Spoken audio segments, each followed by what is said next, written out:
Chris, how's it going? It's going well, thank you. Tell the crowd about yourself. Okay. After that warm introduction, I can't imagine what else to say. Yeah, it's true. Everything he said was true.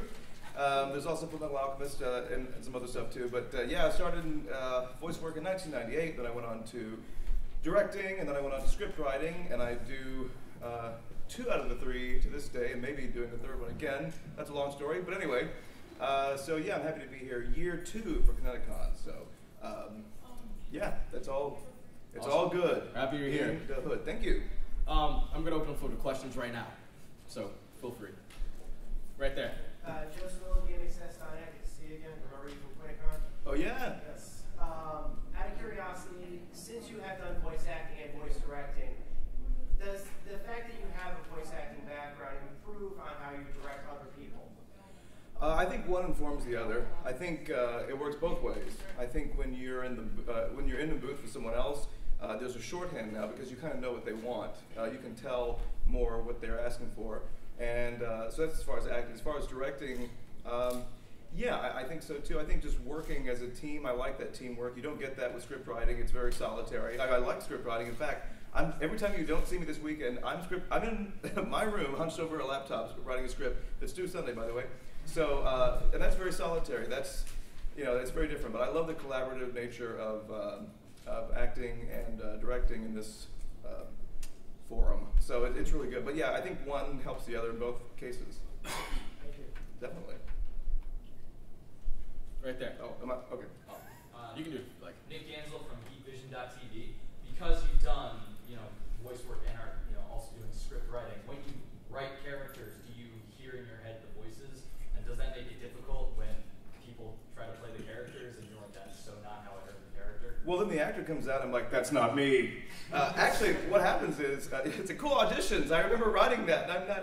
Actually, what happens is, I was talking to some other script writers, and they say, in their mind, they go ahead and cast the whole thing. So for them, it's like, okay, that character looks smart and wears glasses. That's J. Michael Tatum. That character is like, gosh, that's what Michael Solisado. Like, in other words, they will cast it, and then when they do that, it helps them with the flaps because they know how every person talks, and the flaps. Everybody speaks at different rates of speed, but yeah, I do think of the voices. I do try to imagine not who it is, but what they would sound like. And just like reading a book, when you crack a book open, you imagine the world, you imagine what they look like and sound like, and I do the same thing with the sound. So yeah, I do that. And it helps the writing because it makes you figure out how to slow down the flaps. So yeah, that's the only thing is, with adapting, it's a pre-written, the story's there. You're adapting, so it's already written. So now it just becomes the imprisonment of getting the same idea across with, 2 flaps for a paragraph. So you have to condense or vice versa, so that's the problem. But I definitely hear the voices of the characters, yeah. right there. Geeky Panda here from the Geeky Panda blog. Has there been animes out there that you really enjoy watching to yourself, like, hey, this is great? Yeah, it's funny about when you direct having directed for 8 years, when I watch anime, I can't help but subconsciously, and I want to enjoy it, of course, but I pull it apart. I go, that was a splice, that was the second take, that was the third take. I know that guy, I've never heard him before. Why did they use that? That's a great, like the Matrix is pulled back, and now I'm no longer invested in the story. I'm just like, it's like, a Jenga puzzle being put together, and I'm just watching it.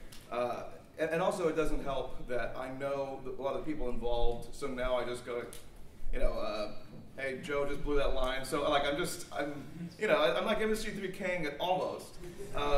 But I still enjoy it. But there are times when I can watch something and even I'm taken out of it, and I'm just able to watch it for what it is. And when that happens, I go, wow, that must be really good. So that has happened every once in a while. But for the most part, it's harder and harder for me to watch it for what it is because I see behind it.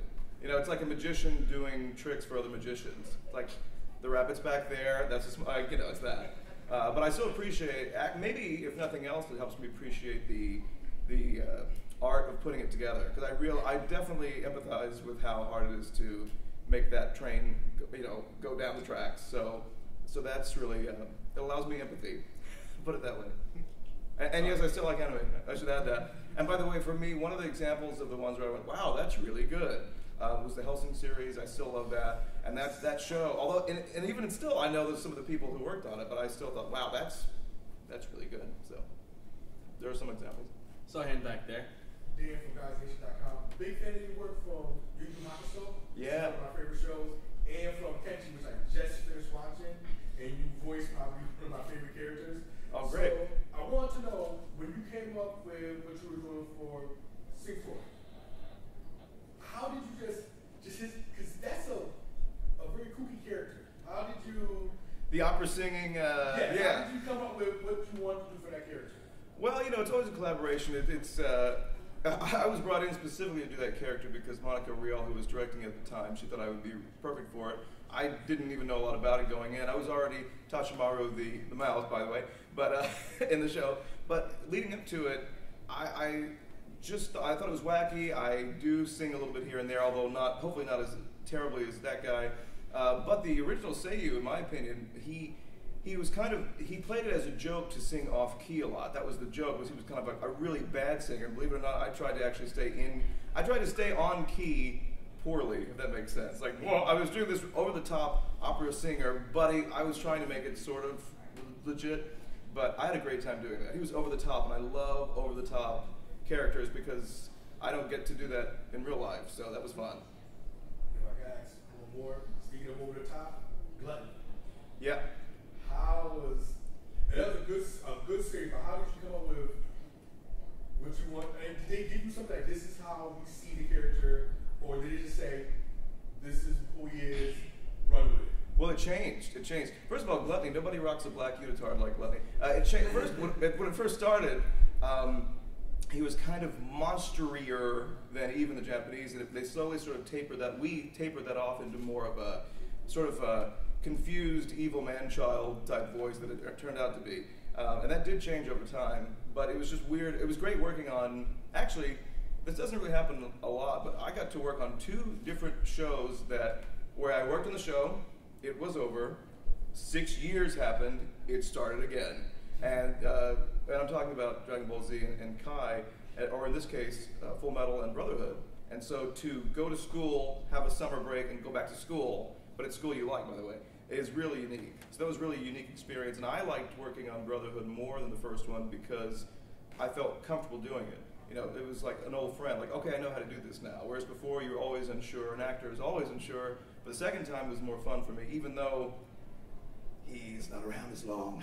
But for the most part, I had a great time. And that was a collaborative thing too, but we did tweak it a little bit. Those first few episodes he was in for the beginning of Full Metal, you'll notice a slight change by like episode 1 through 10. Right in there it changes. It goes from lower to higher and creepier. So yeah, definitely. I saw your hand. Yeah. Charles from Full Coverage Writers. As a script writer and voice actor, are there any times throughout this whole process where it's kind of just left to, you have time to talk, improv, versus it's all just scripted and kind of set up for you? Yeah, well, even as an actor, do you get the opportunity to improvise? Yeah, how much is scripted versus improvised? How much do you put in there? It's pretty loose, particularly in the case of comedies, or obviously, as you can imagine, comedies are more like that. Although I have to say, in the case of, one example I'll use, I did not write on, but there's a show that Funimation did called Shin-Chan, or they dubbed called Shin-Chan, and I love that show. It's ridiculous, but Shin-Chan, they had probably 6 or 7, normally a team of 2 will write one show. In this case, they had a team of 6. And the scripts were very dense. It's all digital now, it's a flat screen, but if you were to print them out, the scripts were that thick. It was like a little phone book, because for every joke, there were 5 or 6 alternative lines that were other jokes. So then it became director's discretion. So the director would work with the actor, like, I like joke 4 right now, and they would use that. So they had so much to pull from. So in the case of Shin-Chan, which actually seems like a show where there'd be a lot of improvisation, there wasn't, because it was so densely packed with jokes. But yeah, we add words here or there. We will try to make things better as much as we can in the room. And the script is very fluid. It's not set in stone. A lot of times, authors particularly, of which there are quite a few guests this year, many of them hold their words very preciously. In other words, it's done, it's over, and not a word can be changed. But in the case of anime dubbing, it's very fluid. Things are changed all the time. And I know that too, writing a script, I know here's what I've got, and that I'm sure it'll be changed in the moment. So, and sometimes if the script is really bad, if you're a director, you can get an assistant. You want to get an assistant writing credit because you've changed it so many times. But yeah, the script is always up for interpretation, even during production.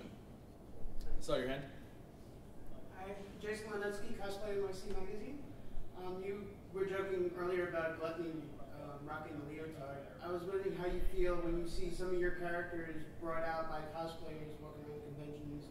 And have you ever thought of cosplaying yourself? Well, there goes my sit-up joke. I think, first of all, it feels great, you know. But I take it with a grain of salt because I know that they're dressed up as the character, not necessarily the dub, for example. Although I do feel somewhat aligned. You know, my piece of it, I do feel aligned to the character, so I love it. You know, I wish I would see more and more. I even get that way when it's a show that I just wrote and I've never voiced. Just when I wrote, let's see, Moggy the Labyrinth of Magic, I wrote that. And when I see characters from the show, I just love, I'm like, I know you. Like, I just like that.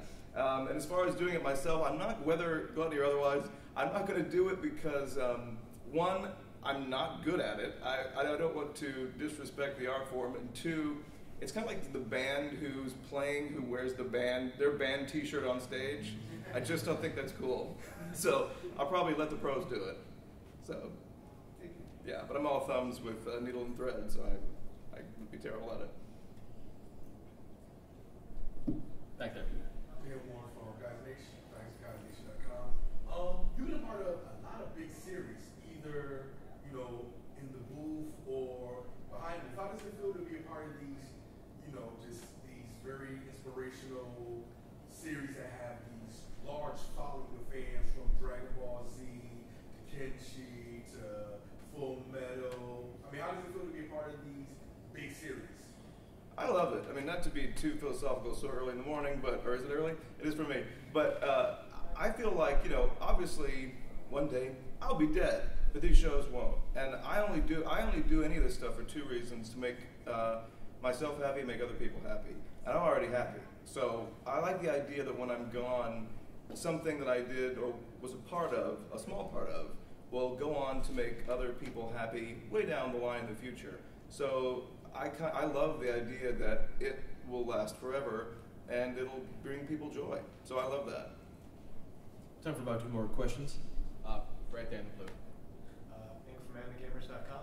Before you spoke to a sense of comfort of returning to home when doing the Dragon Ball and Kai Full Metal Brotherhood, could you speak to some of the challenges of trying to recreate a character with a slight difference?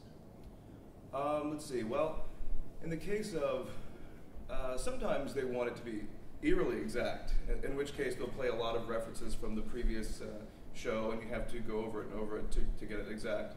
At the same time, I think it's inherent to the voice itself as an instrument that it will be slightly different. I know when we came back and worked on, let's see, it was one of the multiple incarnations of DBZ. Which one was it? Well, I can't remember which one. There have been many, but I noticed that when we come back for pickups or come back to have an actor fill in some gaps or some words here, there, lines, the voice typically will get lower, inherently lower. No matter who you are, the voice will get lower. And so I think your voice sort of tries to fall into that comfort zone where you know you can do it a long time. Although in the case of Z, obviously, you're screaming a lot. And there's no way around. I mean, all the hot tea and the advice in the world, if you're standing stock still in a room with a mic and you're going 0 to 60, doing these power-up yells, which are the low to high, that kind of thing, there's no, I mean, that's just not occur in life. I don't care how much you're yelling, you don't yell like that much. So, I mean, and there were tricks too. We talked about different ways of maybe doing some Pro Tool splicing, where you would go, water, water, water. Like you keep it going, and it never worked. We tried everything because there were so many yells and they're so long that you thought, okay, maybe we have the tools, but it still sounds like you can hear the break. So it was finally just people yelling in a room. So yeah, I would say that the nuances all would be just making it more comfortable in your own voice and typically slightly lower, especially after yelling. A little there. Farrell from WHUS. Can you give us a sampling from your favorite line? Ever? Ever. Oh, wow. I mean, that sounds like, I know it's a diplomatic answer, but they're all my children. I couldn't pick one. I don't know my favorite line. What's funny is people tell me what theirs are, and I usually just give it back because it doesn't belong to me anymore. It belongs to everybody. It's really hard to say. Well, let's see. One of the, but I'll do it anyway. I've noticed too that when someone says, "What's your favorite character?" and then you tell them, maybe it's a character that to you is special, but maybe not that many people have seen it. They're like, "No," they want to hear that. They want to hear the one that's been on TV that millions of people have seen. But an eerie line would be, Gluttony has an eerie line, although he doesn't string that many sentences together. But when let's see, it was in the first one, and he said, "Can I eat the preacher?" It was creepy to me. So anytime you're eating a preacher, sends chills. So that. QvesvesA.tv, because you've done, voice work and are, also doing script writing. When you write characters, do you hear in your head the voices, and does that make it difficult when people try to play the characters and you're like, "That's so not how I heard the character"? Well, then the actor comes out and I'm like, "That's not me." Actually, what happens is, it's a cool auditions. I remember writing that. And I'm not. Actually, what happens is, I was talking to some other script writers, and they say, in their mind, they go ahead and cast the whole thing. Hey, Chris, how's it going? It's going well. Thank you. Tell the crowd about yourself.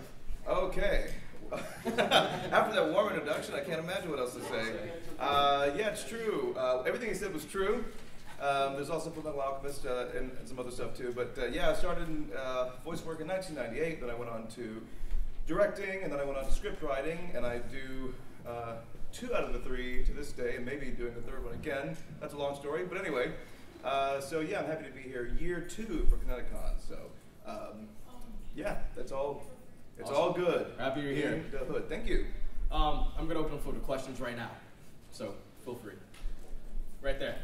Joseph William, Access.net. Good to see you again. Remember you from QuakeCon? Oh yeah. Yes. Out of curiosity, since you have done voice acting and voice directing, does the fact that you have a voice acting... Every time you don't see me this weekend, I'm in my room, hunched over a laptop, writing a script. It's due Sunday, by the way.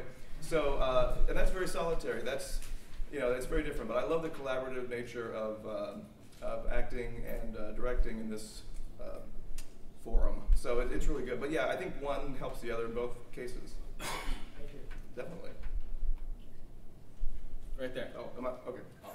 You can do it, like. Nick Gansel from Background and improve on how you direct other people. I think one informs the other. I think it works both ways. I think when you're in the booth for someone else, there's a shorthand now because you kind of know what they want. You can tell more what they're asking for, and so that's as far as acting. As far as directing, yeah, I think so too. I think just working as a team, I like that teamwork. You don't get that with script writing. It's very solitary. I like script writing. In fact, I'm